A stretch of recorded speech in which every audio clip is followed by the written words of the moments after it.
Why does Apple release new iPhone colors every single year? Is it just about aesthetics, or is there a billion-dollar psychological strategy behind those glossy finishes? Before we dive into Apple's color empire, let me ask you something. What color is your phone right now? And more importantly, why did you choose that specific color over all the others? That split-second decision you made in the Apple Store, it wasn't random. It was the result of decades of psychological research and strategic marketing.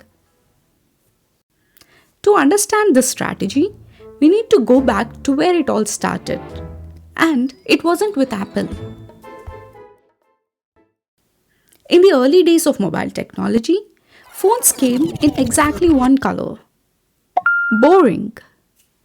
The original iPhone in 2007, it was just black and silver. BlackBerry dominated the business world with their signature black devices. Phones were just tools, not fashion statements back then. But something interesting was happening in other industries. In the 1920s, General Motors revolutionized the auto industry not with better engines but with colors. While Henry Ford famously said customers could have any color Model T so long as it's black. GM started offering cars in multiple colors and saw their market share explode. The psychology was simple but powerful. Color gives consumers a sense of personal expression and ownership. It transforms a commodity into a personal statement.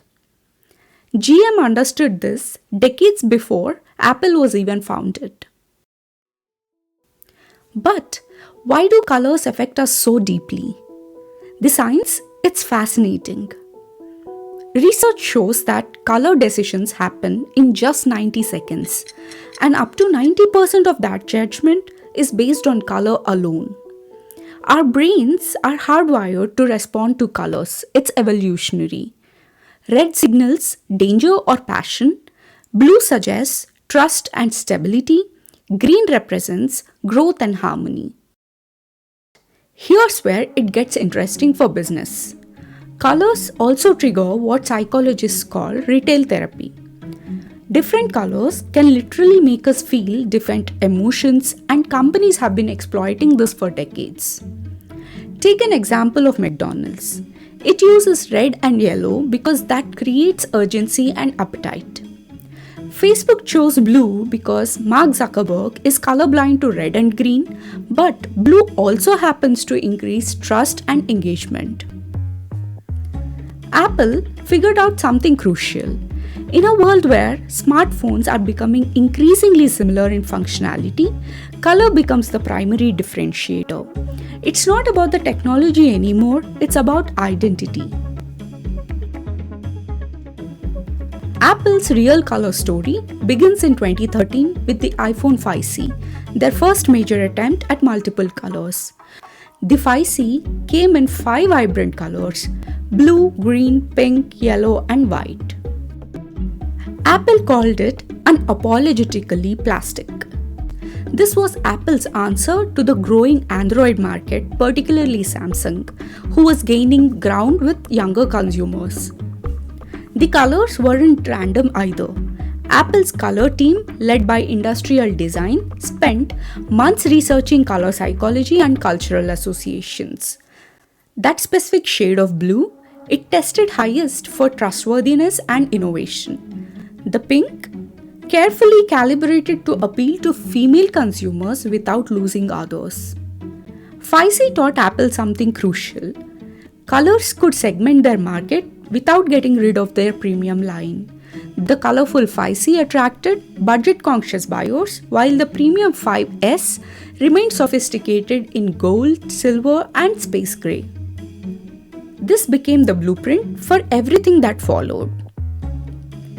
Every new color Apple releases costs them almost nothing to produce. We are talking maybe $2 to $3 in additional manufacturing costs per device. But each new color can drive millions in additional sales. But it gets even more strategic. Apple uses color to first extend product life cycles. Instead of one big launch, they can have multiple moments throughout the year with new color drops. Second, create artificial scarcity. Limited colors like product red or special finishes make consumers feel they are getting something exclusive. Third, segment their market. Pro models get sophisticated colors like Sierra blue or deep purple, while regular models get fun colors like yellow or green. And fourth, this is genius. They use colors to make older models feel outdated without changing anything else. Your iPhone 13 in blue suddenly feels last year when the iPhone 14 comes out in purple. Apple's competitors weren't sleeping. Samsung responded with their own color strategies. The Galaxy S series now comes in colors like Phantom Violet and Mystic Bronze.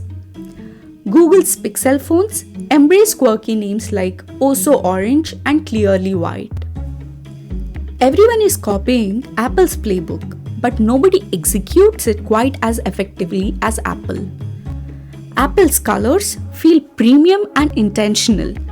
Competitors often feel like they are just throwing colors at the wall to see what sticks. The difference? Apple treats color as a strategic business decision, not just a design choice. Every color goes through months of testing, focus groups, and market analysis. And the results speak for themselves. Apple captures over 75% of premium smartphone profits, and color strategy plays a huge role in maintaining those margins. So the next time you are choosing a phone color, remember, you're not just picking a color, you're participating in one of the most sophisticated psychological marketing campaigns in business history. Apple has turned color into a $1 billion revenue stream by understanding something fundamental about human psychology. We don't just buy products, we buy identities. Your phone color says something about who you are, or at least who you want to be. And Apple has made sure there's a color for every identity, every mood, every moment. Thanks for watching, and I'll see you in the next one.